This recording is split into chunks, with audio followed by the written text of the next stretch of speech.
नमस्कार दोस्तों, मैं ऋषि अम्मो क्लासेस में आपका स्वागत मैं करता हूं।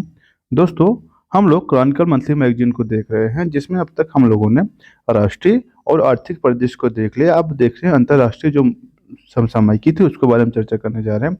दोस्तों, इसका पीडीएफ आप जो है पीडीएफ आप हमारे एक टेलीग्राम चैनल है, क्या नाम है उसका, अम्मो क्लासेज। ठीक है, अम्मो क्लासेज में आपको जाकर प्राप्त कर सकते हैं। ठीक है, चलते हैं। क्या है आज की पहली न्यूज? प्रधानमंत्री नरेंद्र मोदी, थोड़ा बड़ा कर लीजिए। प्रधानमंत्री नरेंद्र मोदी की कुवैत यात्रा, कहाँ कुवैत गए थे। अब देखिए क्या क्या इसमें है। कुवैत राज्य के महामहिम अमीर शेख मिशल अल अहमद, कौन है वहाँ के राज सम्राट, कौन, अमीर शेख मिशल अल अहमद अल जबर अल शबाब के निमंत्रण पर, तो कितना बड़ा नाम, बाप रे। प्रधानमंत्री नरेंद्र मोदी कब से गए थे? 21 दिसंबर से 22 दिसंबर तक के आधिकारिक यात्रा पर गए थे। ठीक है, इसमें क्या बात है? प्रमुख सहयोग के क्षेत्र में फार्मास्यूटिकल, सूचना प्रौद्योगिकी, फिनटेक और बुनियादी ढांचे की सुरक्षा शामिल था। यानी इन सब मुद्दे पे क्या हुए, ये बात हुई। आपके लिए इंपॉर्टेंट क्या है? पहली चीज थी इनके जो, देखिए, जब भी अंतर्राष्ट्रीय न्यूज बनेगा, कितने बिंदु बन सकता है मैं आपको चर्चा कर सकता हूँ। कई बिंदु बनता है। पहला है राजधानी, आपसे पूछी जा सकती है। थोड़ा मैं पेन का कलर चेंज कर दूं। आपसे राजधानी पूछी जा सकती है। ठीक है, हल्का सा मोटा कर लें। आपसे राजधानी पूछी जा सकती है। ठीक है, या उस देश की मुद्रा पूछी जा सकती है, या उस देश के राष्ट्रपति या पीएम को पूछा जा सकता है। यानी ऐसे कुछ इशू होते हैं जो आपको स्टैटिक रूप से पूछा जाए। करंट तो रहेगा रहेगा रहेगा, लेकिन स्टैटिक रूप से भी प्रश्न बन सकते हैं। इसलिए जब भी आप करंट पढ़िएगा, ये इस दृष्टिकोण से पढ़िएगा। ठीक है, प्लस उसके साथ साथ जब आप ज्योग्राफी पढ़ रहे हैं, मैपिंग पढ़ रहे हैं, तो जो भी देश कंट्री चर्चा में है उसको भी देखना है, क्योंकि आसपास चीज़ें जो होती है वो आपके लिए एग्जाम के लिए महत्वपूर्ण हो जाती है। ठीक दोस्तों, इसलिए इसी दृष्टिकोण से आप पढ़ते रहिएगा, और हम कोशिश करेंगे अपने इस करंट अफेयर के माध्यम से उस स्टैटिक चीज़ों को कवर कराएं। और नहीं भी होता है तो मेरा जो नेक्स्ट वीडियो होगा उसमें मैं डालता हूँ। नेक्स्ट वीडियो मतलब ये जो स्टैटिक वाला पोर्शन है जो करंट अफेयर से संबंधित है, उसको मैं इसमें चर्चा करता हूँ। ठीक दोस्तों, चलते हैं, खैर आगे शुरुआत करते हैं। ठीक है, क्या देखा हमने कि फिनटेक, बुनियादी ढांचा और सुरक्षा शामिल थी। इस क्षेत्रों पर क्या है, सहयोग को लेकर बात हुई। ठीक है, दोनों नेताओं के बीच लंबे समय से चली आ रही मित्रता, आपसी सम्मान पर जोर देते हुए द्विपक्षीय संबंधों को अपनी प्रतिबद्धता पुष्टि की। ठीक है, आगे चलते हैं। इसमें एक बड़ी बात यह है कि जो विजन 2035 है, किसका, कुवैत का, इस पर प्रधानमंत्री मोदी ने क्या किया, उसको प्रशंसा किया है। ठीक है, उसके बाद अब कुवैत हमारे लिए क्यों इंपॉर्टेंट है, क्योंकि हम क्या करते हैं वहां पे, एक तो ईंधन का आयात करते हैं, प्लस वहां पे हमारे बहुत प्रवासी हैं। देख लीजिएगा, कुवैत में प्रवासी भारतीय जो हैं, कुवैत में रहने वाले प्रवासियों की महत्वपूर्ण भूमिका निभाते हैं, जो कुल जनसंख्या का 21% है। यानी अगर कुवैत में 100 लोग रहते हैं तो 21 लोग भारतीय हैं, और उनके जो कार्यबल है, वर्कफोर्स है, 30% भारतीय समुदाय के हैं। ठीक है, इसलिए भारत और कुवैत संबंध और ही इंपॉर्टेंट हो जाता है। ठीक है दोस्तों, आगे चलते हैं। कुवैत में लगभग 10 लाख से अधिक भारतीय रहते हैं। उन्हें देश का सबसे बड़ा प्रवासी समूह कहा जाता है। ठीक है, आगे चलते हैं।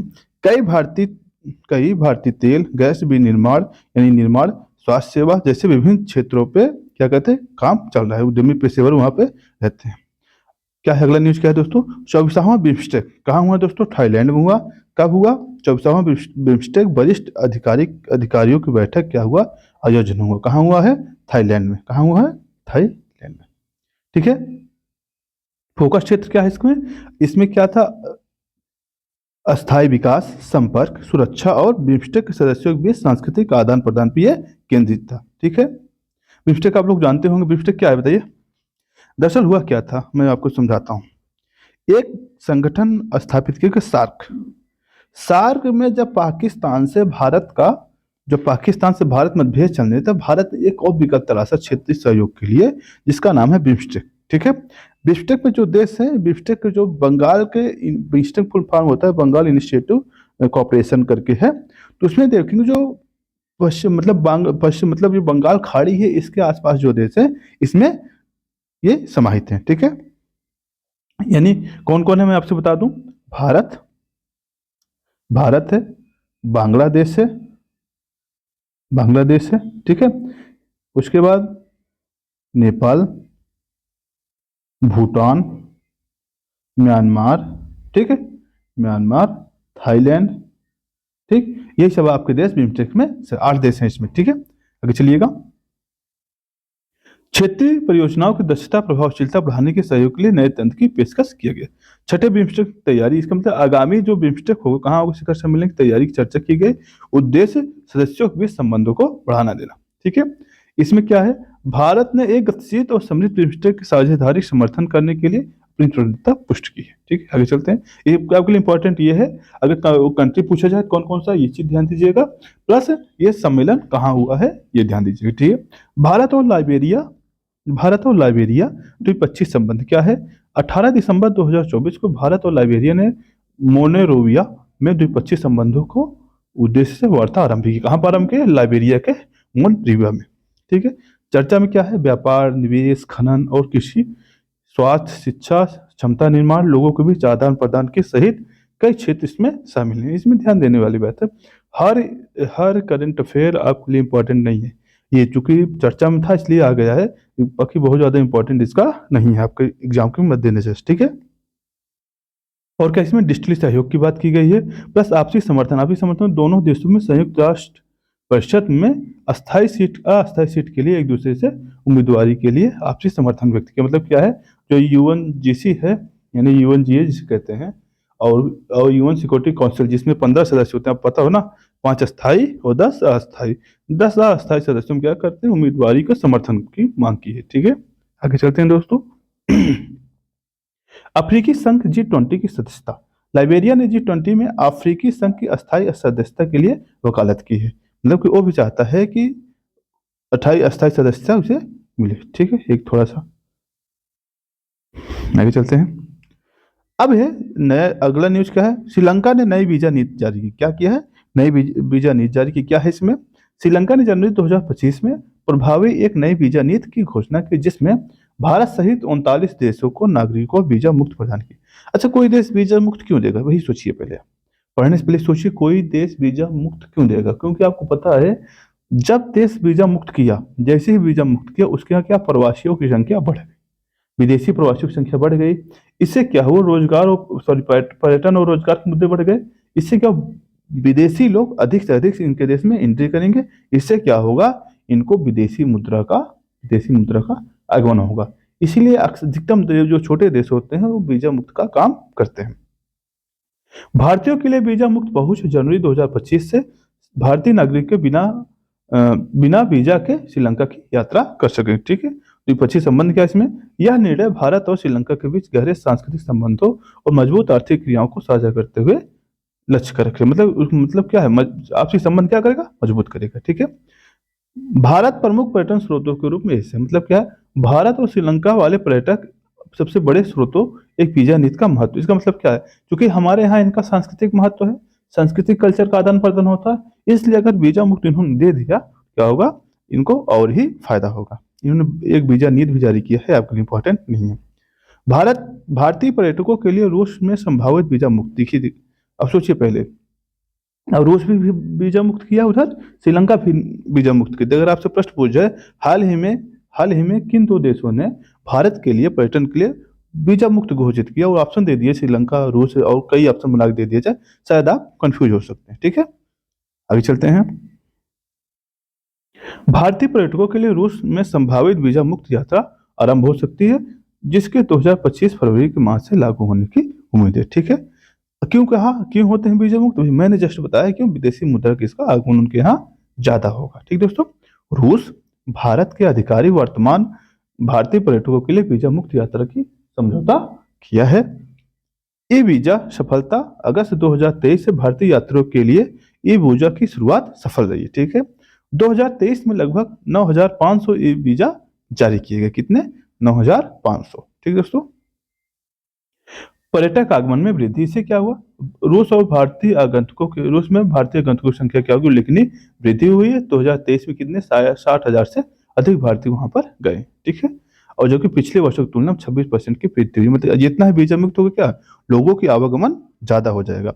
ठीक है, रूस वर्तमान में चीन और ईरान के नागरिकों के लिए वीजा मुक्त यात्रा प्रदान करेगा। ठीक है, प्रदान करता है, यानी अभी चीन और ईरान के जो यात्री हैं रूस में जा सकते हैं। अब आगे क्या है, भारतीयों को भी ऐसा वीजा मुक्त पहुंच मिलेगा।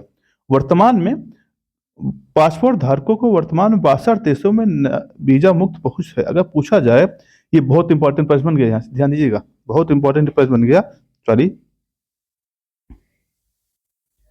अगर पूछा जाए, सॉरी थोड़ा इसका कलर चेंज कर लें।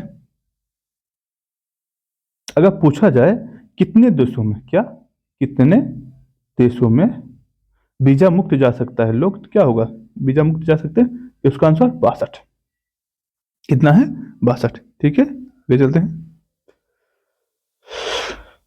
UK C C P T P P, ये क्या है बताइए।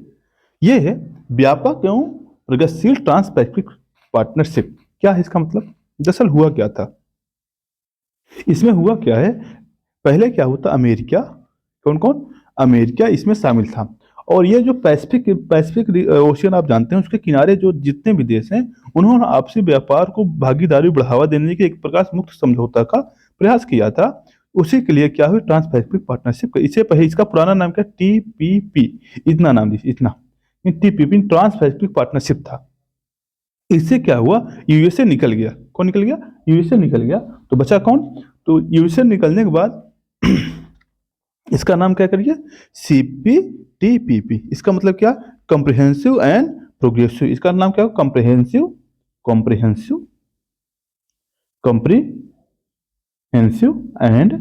कॉम्प्रिहेंसिव एंड प्रोग्रेसिव, क्या है, प्रोग्रेसिव ट्रांसपैसिफिक पार्टनरशिप। ठीक है, इसमें क्या हुआ अभी हाल, इसमें नया क्या हुआ है देखिएगा, इसमें नया ये हुआ है कि यूरोपीय राष्ट्र शामिल है। कौन कौन कौन सा, यूनाइटेड किंगडम, ब्रिटेन पहली बार इसमें शामिल हुआ। पहले क्यों, पहले पहले ये शामिल था, बट जब ब्रेग्जिट हो गया है, ब्रेग्जिट बाद ये फिर से नया शामिल हो। यूके अब सीपीपीटी का 12वां सदस्य, पहले यूएसए था 12वां, जब यूएसए निकल गया तो 11 बचे थे, अब 12वां सदस्य यूके हो गया। इसमें कनाडा, जापान, ऑस्ट्रेलिया, न्यूजीलैंड, अन्य अन्य कौन कौन हो सकते हैं बताइए। अन्य में है चिली, चिली है, ठीक है, मलेशिया है, मलेशिया है, फिर मैक्सिको है, कुल 12 देश हैं, मैक्सिको है, पेन सही है नहीं है, ठीक, मैक्सिको है, मैक्सिको के बाद क्या है, ऑस्ट्रेलिया है, न्यूजीलैंड होगा, ब्रुनेई है इसमें, ब्रुनेई, ब्रुनेई, या ये सब देश इसमें समाहिल है, आदि देश इसमें समाहिल है। ठीक है, क्या है इसमें देखिएगा आगे, सीपीटीपीपी में शामिल होने वाला यूके ब्रेग्जिट बाद व्यापार साझेदारी में विविधता लाने की नए बाजारों की पहुंच के लिए रणनीति के अनुरूप। इसका मतलब क्या है, क्योंकि पहले क्या होता था, जो ब्रिटेन था, ब्रिटेन का प्रतिनिधित्व कौन करता था, आपका यूके करता था। जब यूके से निकल गया ये, सॉरी ईयू से निकल गया, तो क्या हुआ, ये अपना नेतृत्व स्वयं कर रहा है। यूके के व्यवसाय को 500 मिलियन से अधिक उपभोक्ता का बाजार पहुंच मिलेगी। ठीक है, ये यूके के लिए महत्वपूर्ण है।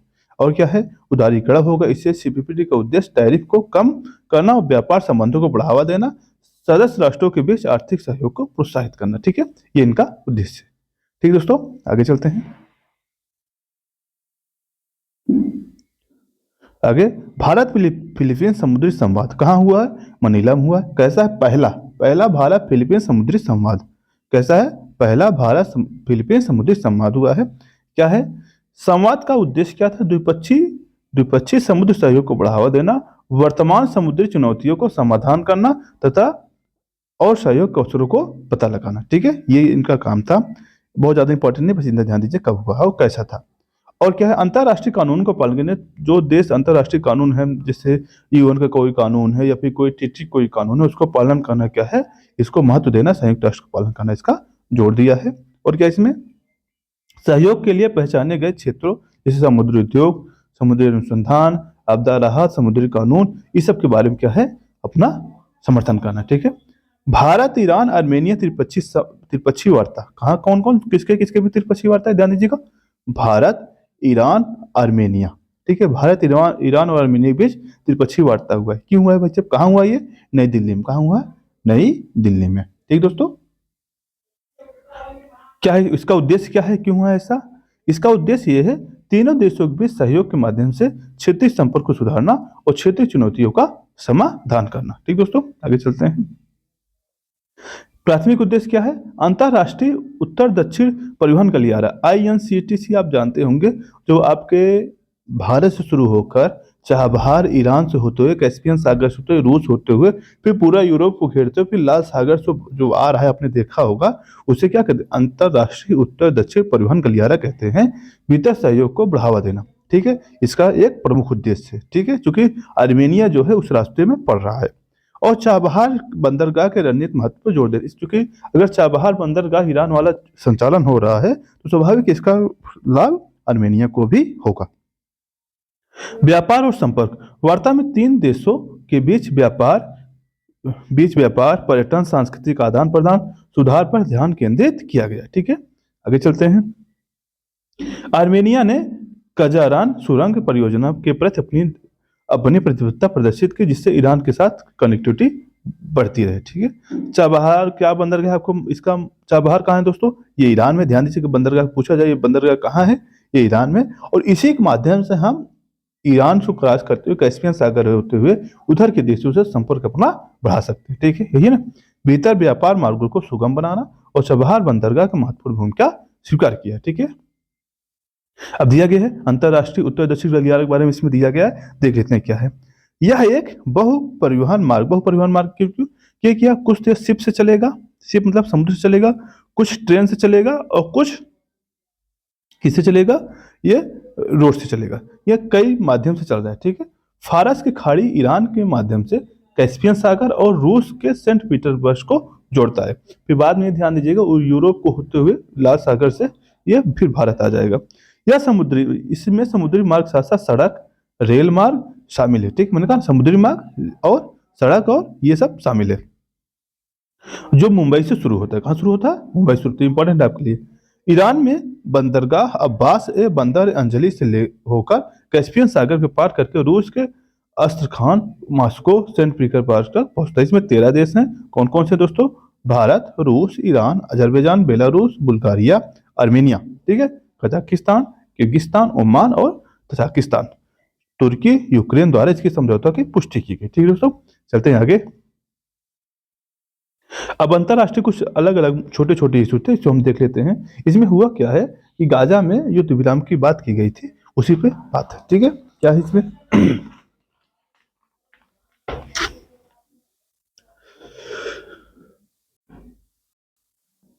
क्या इसमें अंतरराष्ट्रीय में देखिएगा, गाजा में युद्ध विराम प्रस्ताव का भारत ने समर्थन किया। यानी अभी क्या हुआ, गाजा कहाँ? इजराइल और इसके बीच में, फिलिस्तीन के बीच जो युद्ध हो रहा है, बीच में गाजा स्ट्रिप करके पड़ता है, उसे क्या हुआ, आक्रमण मतलब युद्ध विराम की क्या है, आह्वान किया गया है, और जिससे संयुक्त राष्ट्र महासभा ने एक प्रस्ताव को समर्थन को वोट किया, ठीक है।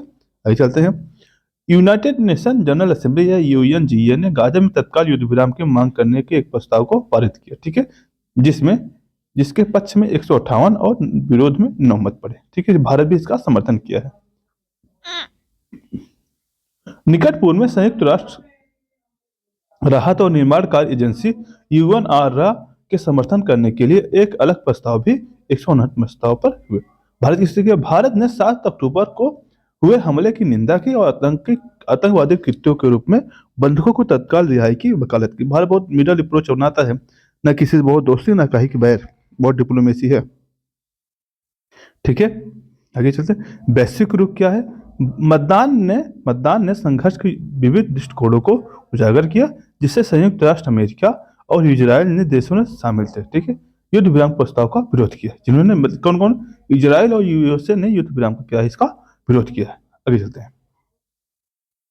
जॉर्जिया मेलोनी आप लोग संबंधित हो, मतलब संबंधित क्या होंगे, चर्चित होंगे, मतलब जानते होंगे, अच्छी तरह जानते हैं। इटली की PM है ये, और मोदी के साथ, अपने PM के साथ काफी ज्यादा इनके रील वायरल होते हैं, इसलिए ज्यादा आप लोग संपर्की होंगे, मतलब संपर्की क्या होंगे, जानते होंगे, ठीक है। रील बनाने वाले कुछ और रील बना सकते हैं, देखा होगा आप लोगों ने। 10 दिसंबर को इटली की प्रधानमंत्री जॉर्जिया मेलोनी को क्या हुआ है, यूरोप के सबसे शक्तिशाली व्यक्तित्व के रूप में मान्यता प्रदान किया गया, ठीक है। आगे चलते हैं। पृथ्वी के जॉर्जिया मेलोनी दक्षिणपंथी ब्रदर्स ऑफ इटली पार्टी की संघ स्थापक थी। वाह क्या बात है। अभी हाल ही में पेपर हुआ था, ये नेट वाला, उसमें पूछा गया कि जॉर्जिया मेलोनी किस पार्टी से संबंधित है। ठीक है। इटली की पहली महिला प्रधानमंत्री बनी है जो द्वितीय विश्व युद्ध के बाद पहली बार दक्षिणपंथी सरकार का नेतृत्व किया। ठीक दोस्तों, आगे क्या है? वे अबरजन और एलजीबीटीक्यू के अधिकारों पर मजबूत बयानबाजी के लिए जानी जाती है। यानी कि जो प्रवासन होता है और एलजीबीटी वाला जो इशू होता है उस पर बड़ा अच्छा बात करती है। सीधी बात करने वाली हली अल्फा के रूप में जाना जाता है। अल्फा मतलब क्या है? यानी जो बिना तोड़ मरोड़ की बात कर, बेधड़ाम से बात करे, उसे ही सीधी बात करने वाले बात कहते हैं। ठीक है। एआई और ऊर्जा पर वैश्विक सम्मेलन। एआई मतलब, एआई क्या है? मतलब कृत्रिम बुद्धिमत्ता है। और ऊर्जा पर किसका सम्मेलन? अंतरराष्ट्रीय ऊर्जा एजेंसी, इंटरनेशनल एनर्जी एसोसिएशन की क्या एजेंसी का क्या हुआ? बैठक हुआ है। कहाँ हुआ है? पेरिस में। कहाँ हुआ है? पेरिस में हुआ है। अगर पूछा जाए एआई और ऊर्जा पर वैश्विक जो सम्मेलन हुआ कहाँ हुआ, क्या बताएगा? पेरिस में हुआ। ठीक है। क्या है इसमें? सम्मेलन में ऊर्जा के क्षेत्र में क्रांति लाने, क्या लाने? क्रांति लाने, दक्षता बढ़ाने और नवाचार को बढ़ावा देने के लिए ऊर्जा संक्रमण में सुरक्षा सुधार के लिए एआई की क्षमता की मान्यता दी गई। ठीक दोस्तों, एआई एआई की ऊर्जा मांग, एआई तेजी से बदलाव के लिए महत्वपूर्ण ऊर्जा खपत के विशेष रूप से बिजली आवश्यकता पर डेटा केंद्रित पर, यह बिजली खपत पर केंद्रित है। ठीक दोस्तों, आगे चलते हैं। इसमें क्या है? थोड़ा ब्लर है, सुन लीजिएगा, क्योंकि फिर आप पीडीएफ में जब देखेंगे चीज़ें क्लियर रहेंगी। क्योंकि ये टैब है तो टैब में चीज़ें जब बड़ी होती हैं तो स्वाभाविक ब्लर हो जा रही है। ठीक है, आगे चलते हैं।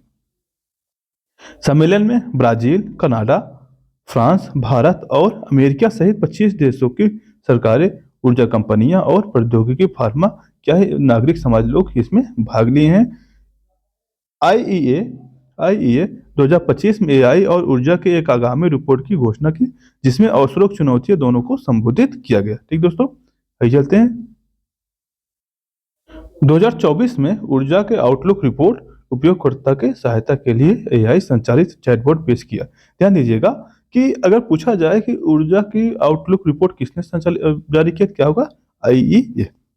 इटली भारत के साथ व्यापारिक संबंधों को बढ़ाने के इच्छुक, यानी इटली की जो भारत के बीच में क्या है जो व्यापारिक संबंध और बढ़ाना चाहते हैं। ठीक है, कब हुआ ये बात? 2 दिसंबर 2024 को इटली के व्यापार मंत्री यानी जो ट्रेड मंत्री कौन? एडोल्फ उर्से। कौन? एडोल्फ उर्से क्या किए?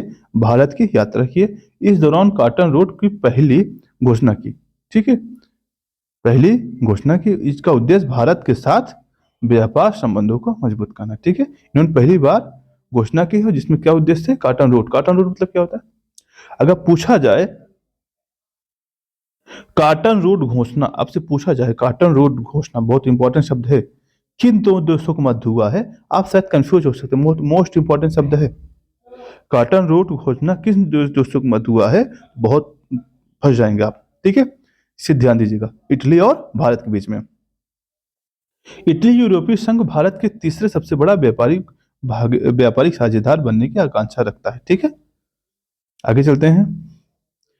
इटली रक्षा खर्च बढ़ाकर 29 अरब डॉलर करने का योजना बना जिसमें ऐसे क्षेत्रों पर ध्यान केंद्रित किया है जाएगा जहां भारत में महत्वपूर्ण साझेदारी हो सकती है, जिसमें साइबर सुरक्षा, अंतरिक्ष सुरक्षा और रक्षा प्रौद्योगिकी शामिल है। मेड इटली इन 2030 क्या मतलब इसका? इटली अपने पारस्परिक क्षेत्रों को विस्तार करने के लिए फार्मास्यूटिकल्स, एरोस्पेस और उच्च तकनीक रक्षा जैसे नए क्षेत्रों को पता लगाने के लिए एक औद्योगिक योजना शुरू कर रहा है। इन क्षेत्रों को भारत के साथ सहयोग की मांग कर रहा है। ठीक है, व्यापार में वृद्धि। व्यापार वृद्धि क्या है? भारत और इटली के बीच व्यापारिक पिछले साल 14 अरब डॉलर पहुंच गया।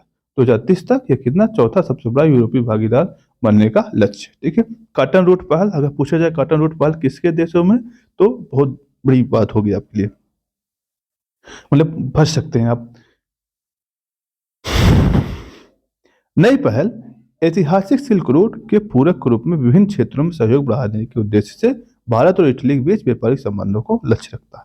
ठीक है, आगे चलते हैं दोस्तों। संयुक्त राष्ट्र संयुक्त राष्ट्र शांति निर्माण आयोग को भारत को पुनः निर्वाचन, चूंकि एक होता है यूएन पीस कमीशन जो होता है उसी में भारत फिर से चुना गया है। ठीक है, यूएन का जो इसका उद्देश्य क्या है, विश्व में शांति को स्थापित करना। ठीक है, भारत 2005 में इसकी स्थापना के बाद पीबीसी का सदस्य रहा है। ठीक है, इसका सदस्य रहा है, अब क्या है, इसके आयोग में चुना गया है। भारत की भूमिका, एक संस्थापक सदस्य के रूप में भारत ने लगातार संयुक्त राष्ट्र मिशनों में योगदान दिया है। पीबीसी की रणनीतियों में आकार के सक्रिय, मतलब क्या है, इसको मैं समझा देता हूँ। दरअसल होता क्या, जहाँ देश जो राष्ट्र हिंसाग्रस्त हैं या जहाँ पे यूएन जाता है समझौता कराने, शांति कराने, या यूएन पीस फोर्स आपने सुना होगा, उसका भारत हर समय समर्थन करता रहा है। उसमें भारत की बड़ी मात्रा में सेना वहां पर जाती है। ठीक है, मुस्लिम का अब उसके आयोग का क्या बन गया है, सदस्य बन गया है, उसी आयोग में चुना गया है। अब आगे मेरी अगला करंट अफेयर दोस्तों, हम लोग पढ़ने जा रहे हैं विज्ञान और प्रौद्योगिकी। ठीक है, क्या है, विज्ञान और प्रौद्योगिकी। ठीक,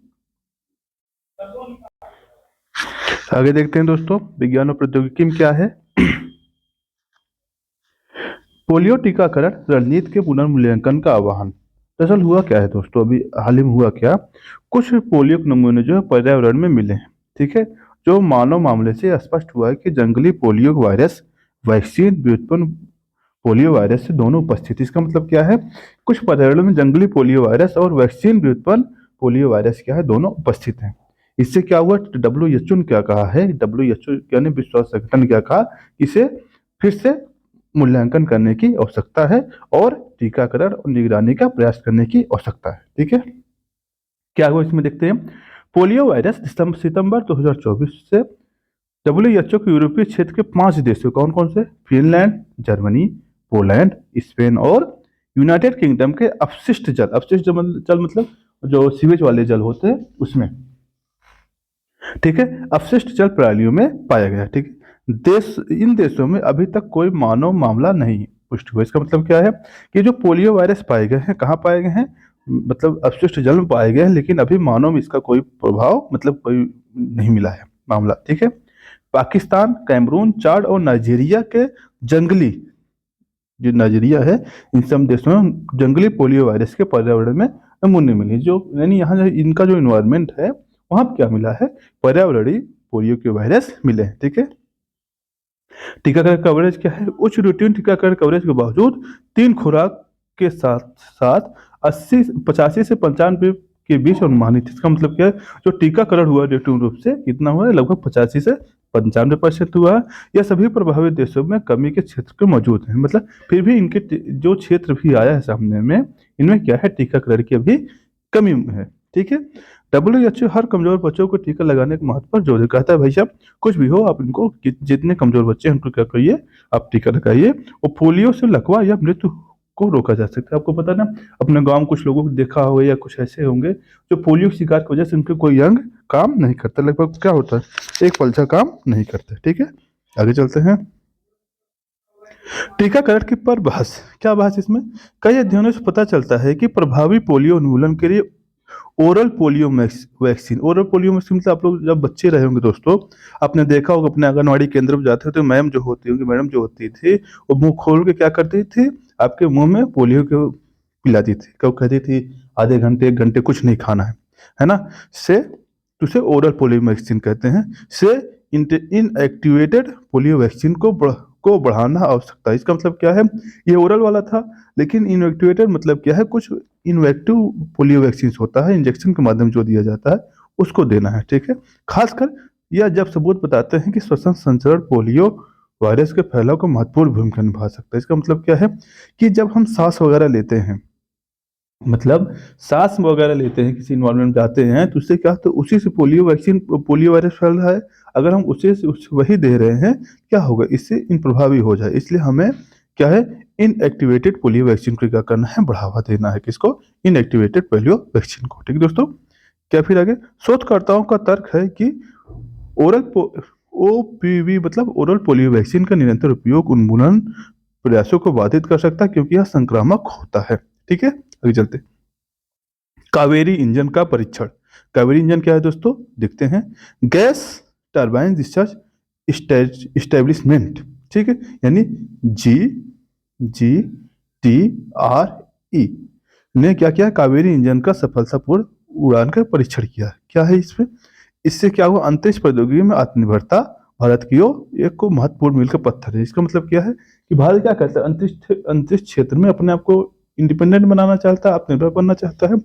उसलिए ये जो रिसर्च किया गया है बहुत ही इंपॉर्टेंट, या परीक्षण किया गया है बहुत ही इंपॉर्टेंट है। क्या इसमें देखते हैं, दरअसल जो आपका कावेरी इंजन है, जिसे शुरू में तेजस लाइट कॉम्बैट, आप तेजस सुना हुआ एयरक्राफ्ट, उसके डिजाइन में किया गया था। यानी जो तेजस लगता है उसके लिए इसमें डालने की बात कही गई थी। जो मानव रहित वाहनों यानी ड्रोन वगैरह जो होता है आवश्यकता के अनुरूप संशोधित किया गया है।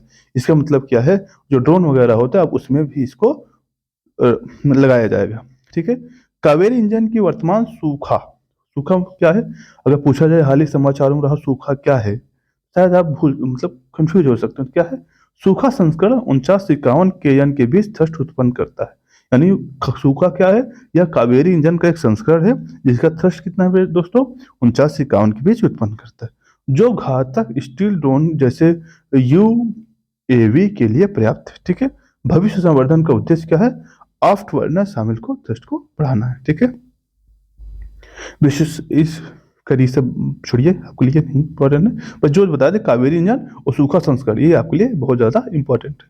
आगे क्या अंतर्राष्ट्रीय सहयोग क्या है इसमें, 2018 में एक फ्रांसीसी एरोस्पेस फर्म था, क्या नाम था इसका, सैफन, द्वारा इंजन के ऑडिट किया गया और जिसमें सीमित विमान अनुप्रयोग के लिए इसकी क्षमता की पुष्टि की गई। ठीक है। आगे क्या है, तत्काल लक्ष्य की एक उड़ान परीक्षण विस्तार कावेरी इंजन का उड़ान परीक्षण करना है, ताकि वास्तविक दुनिया की स्थिति की इसका प्रदर्शन विमान प्रणाली के एकीकृत मूल्यांकन किया। इसका मतलब क्या है कि अब अगर हम इसको परीक्षण कर लेते हैं, अगर हमें सफलता 100% मिल जाती है, क्या है ये अंतरराष्ट्रीय स्तर पे भी इसकी मान्यता मतलब कि विधिमान्यता हो जाए। ठीक है। आगे चलते हैं, ईएसए का एनविजन, ईएसए का एनविजन क्या है ये बताइएगा। देखते हैं दोस्तों इसमें क्या है, ईएसए मतलब यूरोपीय अंतरिक्ष एजेंसी या यूरोपीय स्पेस एजेंसी क्या है, शुक्र ग्रह के लिए। अगर पूछा इनविजन मिशन किसका है, क्या होगा, यूरोपीय एजेंसी का है, किसके लिए, शुक्र मिशन है, इसके लिए शुक्र मिशन है।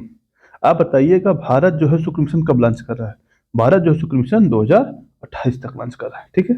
खैर, विजन का आधिकारिक पुष्टि की मतलब अब कह रहा है जो पृथ्वी के एकदम निकटतम ग्रह है उस पर क्या कहा है, हमारी समझ को गहरा पकड़े, मतलब क्या है, अब उसके अध्ययन के लिए क्या कर रहा है, इन विजन मिशन लॉन्च कर रहा है। कौन लॉन्च कर रहा है, यूरोपीय एजेंसी लॉन्च कर रही है। ठीक है। विजन उसका नाम क्या है, एन विजन। लक्ष्य क्या है दोस्तों इसका, शुक्र की भूवैज्ञानिक इतिहास, पिछले जीवन की संभावनाओं और वर्तमान प्रतिकूल वातावरण कारणों की जांच करना। ठीक है। क्या क्या करना है, भूवैज्ञानिक इतिहास, पिछले वर्ष की जीवन संभावना, वर्तमान प्रतिकूल वातावरण के कारणों को जांच करना। ठीक है। मिशन शुक्र के घने वातावरण को भेदने और उससे उप सतह को मानचित्र करने के लिए राडार तकनीक का उपयोग करेगा। ठीक है। वैज्ञानिक उपकरण क्या है इसमें, इन विजन वायुमंडलीय सतही गैसों का विश्लेषण करने के लिए, स्पेक्ट्रोमीटर की सतह को मानचित्र करने के लिए नासा द्वारा प्रदान की गई राडार प्रणालियों का एक ग्रह आंतरिक संरचना के लिए किया। इसका मतलब क्या, बस इतना ध्यान दीजिएगा, इन विजन किससे संबंधित है और क्या है। ठीक है। इन विजन नासा के डैनविकल प्लस और वर्टेस का मिशन साथ मिलकर शुक्र को व्यापक अध्ययन प्रदान करेगा। ये जो मिशन, ये नासा 2 मिशन है, इनके साथ भी यह सहयोग प्रदान करेगा। ठीक है। समय रेखा क्या है, 2031 एरियन 6 से रॉकेट से लॉन्च किया जाएगा। कब अगर पूछा जाए जो इसका विजन है कब लॉन्च किया, 2031 तक लॉन्च किया जाएगा। भारत के कब लॉन्च किया, 2028 तक लॉन्च किया जाएगा। ठीक है दोस्तों, आगे चलते हैं।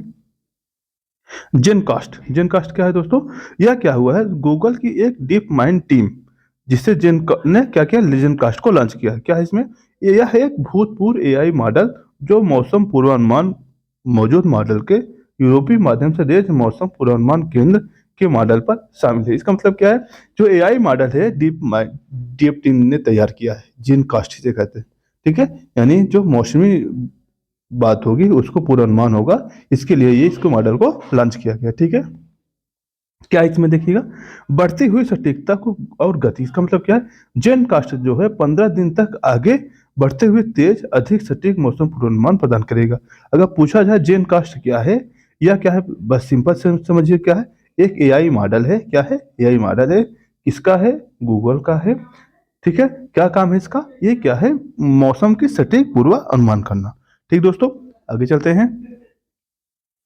पिछले मॉडलों के विपरीत जेनकास्ट कई पूर्वानुमान परिदृश्य प्रदान करता है जो संभावित मौसम परिणाम की व्यापक समझ करते हैं। मतलब पहले जो मॉडल थे उससे ज्यादा ये दक्ष है। ठीक है, मतलब उससे ज्यादा ये दक्ष है। क्या है इसमें? जेनकास्ट एक डिफ्यूजन मॉडल का उपयोग करते हैं। डिफ्यूजन मॉडल जिसमें क्या होता है, पहले छवि, वीडियो और संगीत के निर्माण के लिए उपयोग की जाने वाली एआई आर्किटेक्चर का एक प्रकार है, लेकिन विशेष रूप से मौसम पूर्वानुमान के लिए अनुकूलित है। इसका मतलब क्या है? जो डिफ्यूजन मॉडल है इसका प्रयोग क्या कहाँ होता था? इमेज बनाने में होता था, वीडियो बनाने में होता था, संगीत के निर्माण के लिए किया जाता था। लेकिन अब क्या हुआ, इसका उपयोग क्या किस में किया जाएगा? मौसम के पूर्वानुमान में किया जाएगा। बेहतर आपदा तैयारी, इसका मतलब क्या है? अगर हमें किसी मौसम की सटीक जानकारी पता चल गई, क्या होगा? स्वाभाविक है हम क्या करेंगे इसमें, मौसम का पूर्वानुमान बहुत अच्छे से कर तैयारी, आपदा कोई आपदा आएगी उसके पहले हम उसकी तैयारी अच्छे से कर पाएंगे। डेटा तक पहुंच, गूगल जेनकास्ट क्या होगा, डेटा के व्यापक रूप से उपलब्ध कराने की योजना बना रहा है। ठीक है, आगे चलते हैं। बृहस्पति ग्रह जो है दोस्तों, उसमें काले ओल्वल्स की खोज की गई है। क्या है? कहा, अगर पूछा जाए हाल ही में किस ग्रह पे काले ओल्वल्स की खोज की गई है, कहा होगा बृहस्पति की खोज गई। कहाँ है? वायुमंडल में पृथ्वी के आकार का काले ओवल्स की खोज की। किसके आकार का? पृथ्वी का आकार का। जो एक चीज ध्यान दीजिएगा, वो हर समय नहीं दिखाई देता, केवल पराबैंगनी किरणों के प्रकाश में ही दिखाई देता है। क्या है इसमें देखिएगा, काले ओवल्स बृहस्पति के ध्रुवों, विशेषकर दक्षिणी ध्रुवों के पास धुंध की परत स्थित है। इसका मतलब अगर पूछा जाए कि ये काले ओवल्स है क्या, ये धुंध की एक परत है जहां लगभग 75% 50 समय दिखाई देता है, यानी लगभग 75% समय दिखाई देता है वहां पे। ठीक है, ये कहाँ है? ये दक्षिणी ध्रुव के, जो बृहस्पति का दक्षिणी ध्रुव है उसके आसपास देखने को मिलेगा।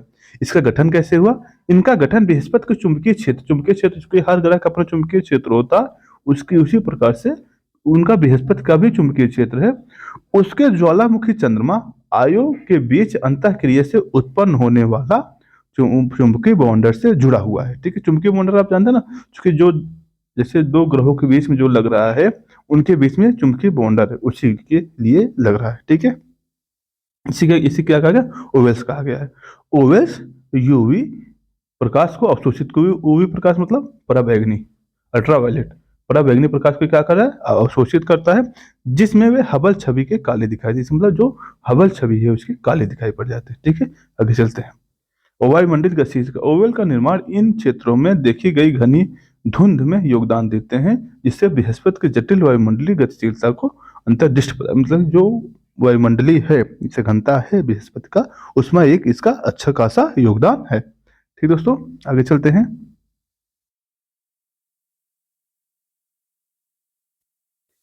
आईएनएस अरिहंत का है एक पनडुब्बी है जिसमें के4 मिसाइल का सफल परीक्षण किया गया। ठीक है, के4 क्या है? एक बैलिस्टिक मिसाइल है। आईएनएस आईएनएस अरिहंत क्या है दोस्तों? एक पनडुब्बी है। ठीक है, क्या हुआ, क्या अभी हुआ क्या इसमें? के4 जो मिसाइल है इसकी मारक क्षमता कितनी है दोस्तों? 3500 किलोमीटर है। और कैसा है बैलिस्टिक मिसाइल ये होता है, जैसे एक स्थान ये है ए, एक स्थान बी है, तो यहाँ से ए से जब कोई बी तक पहुंचेगी, ऐसे उड़ान भरते हुए जो आती है, इसे बैलिस्टिक मिसाइल कहते हैं। और जो मिसाइल अगर सीधी चली जाए ऐसे, उसे क्या कहते हैं? क्रूज मिसाइल कहते हैं। ठीक है, तो ये कैसी है? बैलिस्टिक मिसाइल है। ठीक है, के4 पनडुब्बी से प्रक्षेपित बैलिस्टिक मिसाइल जो भारत के परमाणु शस्त्रागार का एक महत्वपूर्ण घटक है। ठीक है, आगे चलते हैं। आईएनएस अरिहंत पनडुब्बी है जो अपने पूर्ववर्ती आईएनएस अरिहंत की तुलना में अधिक शक्तिशाली है, क्योंकि इसके पहले क्या 2016 में आईएनएस अरिहंत लॉन्च किया गया था। अब क्या है? आईएनएस अरिहंत लॉन्च किया, अभी हाल ही में लॉन्च किया गया है इसको। ठीक है, और पूर्ण रूप से क्या है? ये स्वदेशी परमाणु पनडुब्बी है, ध्यान दीजिएगा, परमाणु पनडुब्बी है ये। ठीक है, और भारत देश से स्वदेशी रूप से निर्मित भी किया है। आईएनएस अरिहंत का सफल परीक्षण और कमीशिंग भारत के परमाणु पनडुब्बी बेड़े को मजबूती प्रदान करता है। ठीक है, आगे चलते हैं। इससे क्या होगा? आईएनएस अरिहंत का विकास रक्षा प्रौद्योगिकी में आत्मनिर्भरता के लिए भारत की प्रतिबद्धता को दर्शाता है। इसका मतलब क्या है? भारत रक्षा क्षेत्र में क्या हो रहा है? धीरे धीरे प्रतिबद्ध हो रहा है। ठीक है, आगे चलते हैं दोस्तों। मोइरे मैटर में अतिचालिकता की खोज। दोस्तों एक मैटर है, अतिचालिकता क्या होता है? आपने पढ़ा होगा, अधिक अर्धचालक होता है, एक अतिचालक होता है। अर्धचालक की विशेषता ये होती है, जैसे जैसे वो हीट होता है, जैसे जैसे हीट होता है उसमें चालकता बढ़ती है। और जो अर्धचालक होते हैं, अर्धचालक इनको ठंडा करने पर जितना ठंडा होगा उतना ही कि एक ऐसा ठंडा स्थिति हो जिसमें इसमें चालकता की मात्रा अधिक हो जाती है। ठीक है, तो हुआ क्या है, अभी जो मोइरे सामग्रियां होती हैं उसमें कुछ टंगस्टन डाइसिल्टेस की अतिचालकता ने खोज की है, मतलब इसमें ये चीज पाया जाता है जिसकी वजह से क्या है, अतिचालकता इसमें होती है।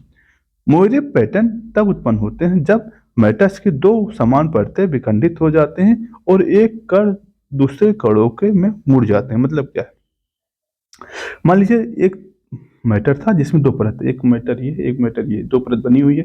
अब ये टूट जाए, टूट गए, इसके कण इधर आ गए, इसके कण नीचे आ गए, तो इसमें क्या होगा, ये मोइरे पैटर्न निर्माण होता है। ठीक है, होता क्या है, मोइरे मैटर्स प्लांट बैंड बनता है जहां इलेक्ट्रॉन ऊर्जा स्तर लगभग समान होता है। इससे क्या होगा, अगर यहाँ हुआ तो यहाँ क्या है, इसके इलेक्ट्रॉन का ऊर्जा स्तर समान हो गया, इससे क्या होगा, अंतरकर्षण को बढ़ाता है, इससे अतिचालकता के लिए महत्वपूर्ण है। यानी इससे क्या, इलेक्ट्रॉनों का भी आकर्षण बढ़ जाएगा और इससे अतिचालकता बढ़ने लगेगी। ठीक है, आगे चलते हैं। शोधकर्ताओं ने TW या C2 या 3.65 मोड पर इससे चालकता को देखी, यानी जो ये धातुएं हैं उसकी चालकता पर देखिए। इसका जो अतिचालकता के लिए क्रांतिक ताप होता है -272.93 डिग्री सेल्सियस होता है। मैंने कहा ना, जितना ठंडी वस्तु होगी उतनी ज्यादा इसकी अतिचालकता देखी जाएगी। ठीक है, आगे चलते हैं। TWSC अतिचालकता अवस्था उच्च स्थिरता, लंबी सुसंगतता, लंबाई प्रदर्शित करती है जिससे अन्य मोइरे सामग्री देखी जा सकती है। इसमें अतिचालकता जो होता है अन्य की तुलना में अधिक होती है। ठीक है, आगे चलते हैं। अतिचालकता मुख्य रूप से इलेक्ट्रॉन और इलेक्ट्रॉन के अंतरकर्षण से उत्पन्न होती है। मतलब कहाँ कैसे जानेंगे इसमें अतिचालकता है, इसका मतलब ये है जब दो इलेक्ट्रॉन, मान लीजिए ये इलेक्ट्रॉन है, ये इलेक्ट्रॉन है, ये एक दूसरे के ऊपर आकर्षित जितना तेजी से होंगे इसे क्या कहे, अतिचालकता कहा जाएगा। ठीक है, ग्राफीन आधारित प्रणालियों पर इलेक्ट्रॉन जाली अंतरकर्षण प्रमुख होते हैं। महत्व का है इसका, अर्धचालित आधारित मोइरे मैटर में स्थिर चालकता अतिचालकता प्रदर्शित करता है, जो ट्यूनेलवेल अतिचालकता गुणों को क्वांटम सामग्री को डिजाइन किया गया। महत्व क्या है इसका, विद्युत प्रणाली में ऊर्जा की बर्बादी को कम करने की मदद कर। इसका होता क्या है दोस्तों, जो आपके तार वगैरह यूज किए जाते हैं, जो भी परिपथ यूज किया जाता है, इसमें क्या इलेक्ट्रॉनों की क्षति बहुत ज्यादा है। क्यों, क्योंकि जितना ज्यादा हीट होता है उतना ज्यादा इलेक्ट्रॉनों की वेस्टेज होता है। अगर अतिचालकता ठंडा होगा, स्वाभाविक ही इनका प्रयोग अच्छी तरीके से किया जा सकता है। कहाँ किया जा सकता है, ट्रेनों में, क्या जो हाई स्पीड ट्रेन होती है, बुलेट ट्रेन वगैरह होती है, उसमें इसका प्रयोग अच्छे से किया जाता है। क्यों, क्योंकि अन्य परिवहन प्रणालियों के चुंबकीय उत्तोलन के बनाने के लिए किया जाता है। अतिचालकता का प्रयोग क्वांटम कंप्यूटिंग किया जा सकता है। क्यों, क्यूबिट बनाने में इसका प्रयोग किया जा सकता है। चिकित्सा इमेजिंग के लिए MRI में इसका प्रयोग किया जा सकता है। ठीक है, यह किया जाता है, अतिचालकता का ही प्रयोग किया जाता है। चरम वातावरण में अर्किया की लचीलापन, क्या मतलब इसका, हाल ही में शोध में आर्किया जो एक प्राचीनतम सूक्ष्म जीव है को चरम वातावरण में सुनम्यता, विशेष रूप से गर्मी के जीवित रहने की उसकी क्षमता को रेखांकित करता है। इसका मतलब क्या है कि यह जो सूक्ष्म जीव है, आर्किया जो बैक्टीरिया है, यह क्या किया है, इतनी गर्मी में भी अपने आप को अनुकूलित रखा है या जीवित रखा है। कैसे रखा है, देखते हैं। आर्किया प्राचीन जीवों में से जीवों के रूप में है जो गर्म पानी झरने और समुद्र वेटलैंड के चरम वातावरण में पनपने की क्षमता के लिए जाने जाते हैं। ठीक है, ठीक है, ये आर्कियम बैक्टीरिया होता है, बता दें, आर्किया बैक्टीरिया होता है।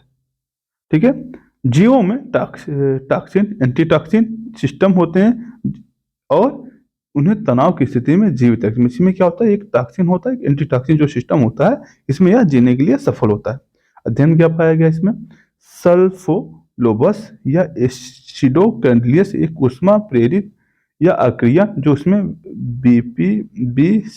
BC4A यानी BAP BC4TA ये जो होता है ध्यान केंद्रित किया। ठीक है, जो उष्मा के तनाव के दौरान अस्तित्व को महत्वपूर्ण भूमिका निभाती, इतनी हीट भी है फिर भी वो अपने आप को बनाए रखा है। आगे चलते हैं।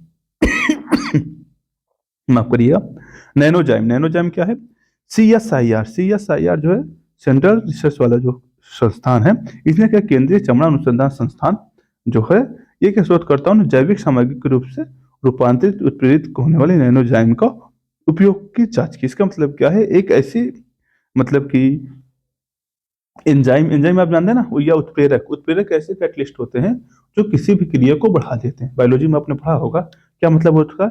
जैसे आप मान लीजिए आग जलाते हैं, आग होते हैं, आग में कहते हैं आग में घी डालते हो, घी डालने से क्या होता है, आग और तेज जलने लगती है। उसी प्रकार के उत्प्रेरक होते हैं। तो हुआ क्या है कि और ही इसे नए उत्प्रेरक के रूप में इसका उपयोग की जांच कर रहे हैं, मतलब जैविक सामग्री के रूप में कैसे इसको उत्प्रेरक के रूप में रूपांतरित किया जा सकता है, इसकी बात किया जा रहा है। नैनोजाइम नैनोजाइम नैनो सामग्री है जिसे प्राकृतिक एंजाइम के उत्प्रेरक गुणों को नकल करने के लिए तैयार किया जाए। इसका मतलब क्या है, जो हमारे बॉडी नेचुरल एंजाइम्स है उसी के हिसाब से इसको भी प्रेरित किया जा रहा है, बनाने की कोशिश की जा रही है नैनोजाइम को। यानी क्या, ये मैनमेड है, ध्यान दीजिएगा, ये मैनमेड है। दोनों संस्थान मिलकर बना रहे हैं, ठीक है। कौन कौन से, CSIR और केंद्रीय चमड़ा अनुसंधान संस्थान, ये दोनों रूप से रूपांतरित करने की काम कर रहे हैं। नैनोजाइम प्राकृतिक एंजाइम की तुलना में कई लाभों प्रदान करते हैं, जैसे बढ़ती हुई स्थिरता, लागत प्रभावशीलता और टूबेनवेल के गुण, ये सब काम करेगा। खोज कब हुई थी इसकी, 2007 में हार्स रेडिस पेरोडिक्स जैसी गतिविधियों वाले फेरोमेंटिक नैनोकण की खोज खोज ने नैनोजाइम की रुचि में काफी बढ़ावा दिया। प्रयोग क्या होगा, नैनोजाइम के विविध अनुप्रयोग है, जिसमें बायोसेटिंग्स पर्यावरण संरक्षण, क्या होगा इसमें, पर्यावरण प्रदूषण नियंत्रण में और रोग उपचार में इसका प्रयोग किया जा सकता है। 10वां भारतीय अंतर्राष्ट्रीय विज्ञान महोत्सव कहाँ हुआ है दोस्तों, यह हुआ है गुवाहाटी, IIT गुवाहाटी में हुआ है। कौन सा था, 10वां हुआ, कहाँ हुआ, 30 नवंबर से 24 नवंबर के बीच हुआ है। कौन आयोजित कराता है, CSIR यानी वैज्ञानिक और औद्योगिक अनुसंधान परिषद द्वारा, ठीक है। इसका क्या है, युवा के मन को प्रेरित करने और वैज्ञानिक प्रगति के माध्यम से आर्थिक विकास को बढ़ावा देने हेतु प्रोत्साहित करना है। थीम क्या थी इसकी, भारत को एक विज्ञान और प्रौद्योगिकी संचालित वैश्विक विनिर्माण केंद्र में बदलना, ये इसकी थीम थी 2024 में, ठीक है। मुख्य मुख्य विशेषता क्या थी इसमें, चंद्रयान या चंद्रमा संग्रहालय, इसका मतलब चंद्रमा का एक कलात्मक मॉडल प्रदर्शित करते हुए विशेष कार्यक्रम जो भारत के सफल चंद्रयान मिशन को जश्न मनाते हैं। मतलब अभी हम लोगों ने जो सफलता किया है इस चंद्रयान का, उसी पे ये एक अलग से घरेलू रूप से या उसको प्रदर्शित किया गया, सीधे समझिए बस। मेगा विज्ञान प्रौद्योगिकी प्रदर्शनी, क्या है इसमें, भारतीय वैज्ञानिक संस्थान द्वारा विकसित प्रौद्योगिकी के प्रदर्शन के माध्यम से विज्ञान प्रौद्योगिकी इंजीनियरिंग गणित क्षेत्र, बस इतना ध्यान दीजिएगा। इसके लिए जो इंपॉर्टेंट शब्द है, कब हुआ, कहाँ हुआ, और इसका थीम क्या थी, बस इसके लिए इतना इंपॉर्टेंट, बहुत ज्यादा डीप मत जाइएगा ना, परेशान हो जाएंगे। काश्मीर कीड़े की नया उच्च स्तर क्या है, काश्मीर कीड़ा आप लोग जानते हैं ना, काश्मीर कीड़े जो एटमॉस्फेयर में चलती हैं, जो सूर्य से चल रही हैं, उसे काश्मीर कीड़े कहते हैं। क्या हुआ है अभी, नामीबिया में एक हाई एनर्जी स्टोरेज सिस्टम की वेधशाला में शोधकर्ताओं ने अब तक की देखी गई सबसे ऊर्जावान काश्मीर कीड़ों का पता लगाया। यानी अब से सबसे अधिक क्या है, काश्मीर कीड़ों का खोज हुआ है, जो क्या है, जो दृश्य प्रकाश से लगभग 40,000 गुना अधिक शक्तिशाली, यानी जो हम वेब देखते हैं अपने, जो जिससे हम देखने का काम करते हैं, उससे भी 40,000 गुना तेज है। क्या इसमें, फिजिकल लिबुलेटर्स प्रकाशित शोध में पता चला है कि यह काश्मीर कीड़े अंतरिक्ष यात्रा के दौरान प्रकाश प्रकाश और चुंबकीय क्षेत्रों के साथ बातचीत के कारण ऊर्जा खो देते हैं। इसका मतलब क्या है, जब ये काश्मीर किरण निकलती हैं प्रकाश के कारण और चुंबकीय क्षेत्र के कारण, क्या है, इनमें मतलब इसकी ऊर्जा का क्षरण होने लगता है, ठीक है। उच्च ऊर्जा वाली काश्मीर किरणों का स्रोत एक रहस्य बने हुए हैं, लेकिन माना जाता है ये पृथ्वी से कुछ हजार प्रकाश वर्ष दूर के भीतर स्थित है। इसका मतलब क्या है, ये नहीं पता है काश्मीर किरण आ कहाँ से हुई है, लेकिन ये पता है पृथ्वी से लगभग कुछ हजार प्रकाश वर्ष दूर पर ये स्थित है, ठीक है। इसका महत्व क्या, सफलता अब तक दर्ज किए गए उच्चतम उच्च ऊर्जा इलेक्ट्रॉन पॉजिट्रॉन से पता लगाया गया है। मतलब इसका पता कैसे लगाया गया, इलेक्ट्रॉन और पॉजिट्रॉन का प्रयोग करके, ठीक है, जो अत्यंत शक्तिशाली ब्रह्मांडिक घटनाओं का अस्तित्व को सुझाव देते हैं। आगे क्या है, ट्राई द्वारा OTP ट्रेसेबिलिटी लागू, क्या है ये ट्राई क्या है दोस्तों, ट्राई के बारे में आप जानते हो, हर समय सुनते रहते हैं, न्यूज में रहता है ये। क्या ये भारतीय दूरसंचार विनियामक नियामक प्राधिकरण, ये प्राधिकरण है जो दूरसंचार के संबंधित सेवाएं जो होती हैं उनको विनियमित करता है या कुछ नियम कानून इस पर लागू करता है। क्या इसमें वन टाइम पासवर्ड OTP के भी शामिल है, जिसमें नई ट्रांसबिलिटी दिशा निर्देश लागू कर। इस कदम का उद्देश्य सैप स्पैम, फिशिंग प्रयासों को, धोखाधड़ी गतिविधियों को अंकुश लगाना। इसका मतलब क्या है? दरअसल दोस्तों आजकल क्या साइबर अपराध बढ़ गए हैं, बहुत ज़्यादा साइबर अपराध बढ़ गए हैं, जिसको देखते हुए ये नया क्या है, ओटीपी ट्रांसबिलिटी लागू किया गया है। ठीक है, आपको कुछ भी करते होंगे ओटीपी भेजिए या फिर ये पासवर्ड दीजिए मांगता है ना, इसी पे ये आधारित है। ठीक है, इसका क्या मतलब है? दिशा निर्देश क्या दिया इसमें? संदेशात्मक से प्राप्त करता तक संदेश को ट्रैकिंग का आदेश देते हैं, जिसमें संदेश को प्रामाणिकता सुनिश्चित होती है। संदेश वाहक प्लेटफॉर्म को दुरुपयोग रोका जा सकता है। इसका मतलब क्या है कि होता क्या है कि मान लीजिए आपने किसी प्लेटफॉर्म को पे कोई लॉगिन करने वहां से ओटीपी मांगा, अपने ओटीपी सबमिट किया, लेकिन आपको ये नहीं पता है कि सामने वाला कैसा संस्थान है या क्या है, फर्जी है क्या है, आप इसलिए भ्रम में पड़ जाते हैं। उसी को प्रामाणिकता के लिए ऐसी बात कि हाँ ये जो आप प्लेटफॉर्म यूज करें ये कैसा है। ठीक है, बैंकों, ई कॉमर्स प्लेटफॉर्मों और अन्य संगठनों को अब इन नियमों का पालन करने, जो भी अच्छे बैंक होते हैं, ई कॉमर्स होते हैं, प्लेटफॉर्म, अन्य प्लेटफॉर्म जो होते हैं, इनको इसके पालन का करना अनिवार्य है। सभी संदेशों में से एक ट्रेस करने योग्य वितरण श्रृंखला होनी चाहिए। अब ट्रेस नहीं करने योग्य संदेशों को ब्लॉक कर दिया, यानी अगर मान लीजिए कोई संदेश जिसको ट्रेस नहीं किया जा सकता है, उसको क्या कर दिया जाएगा? ब्लॉक कर दिया जाएगा। क्योंकि होता क्या है, कभी कोई लोग विदेश से लोग या कहीं से और ओटीपी मंगा क्या करते हैं, साथ में जालसाजी करते हैं, इसी से बचने के लिए क्या इसमें सेवा प्रदाताओं को यह सुनिश्चित करना होगा कि ओटीपी सुरक्षित और समय पर वितरण के लिए पंजीकृत टेम्पलेट का और हैंडलर का पालन होना चाहिए। ठीक है, वितरित खाता प्रौद्योगिकी, ये क्या है? डीएलटी। डीएलटी क्या है दोस्तों, देखते हैं। यह एक ऐसी प्रणाली संदर्भित है जिसमें लेन देन या परिसंपत्ति के स्वामित्व के बारे में जानकारी एक डिजिटल खाता कंप्यूटर के एक नेटवर्क पर साझा से दोहराया जाता है। इसका मतलब क्या है?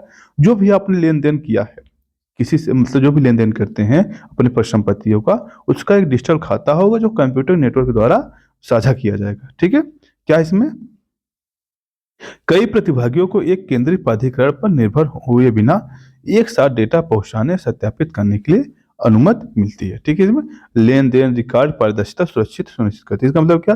जो आप लेन देन लेंगे वो कंप्यूटर नेटवर्क को, जो लगभग सभी के पास एक नेटवर्क माध्यम से साझा होता रहेगा। ठीक है, और क्या है ये? ब्लॉकचेन डीएलटी सबसे प्रसिद्ध क्रियान्वयन वाला जहां लेन देन ब्लॉक के समूह में वर्गीकृत की थी। इसका मतलब क्या? ब्लॉकचेन टेक्नोलॉजी आप जानते होंगे।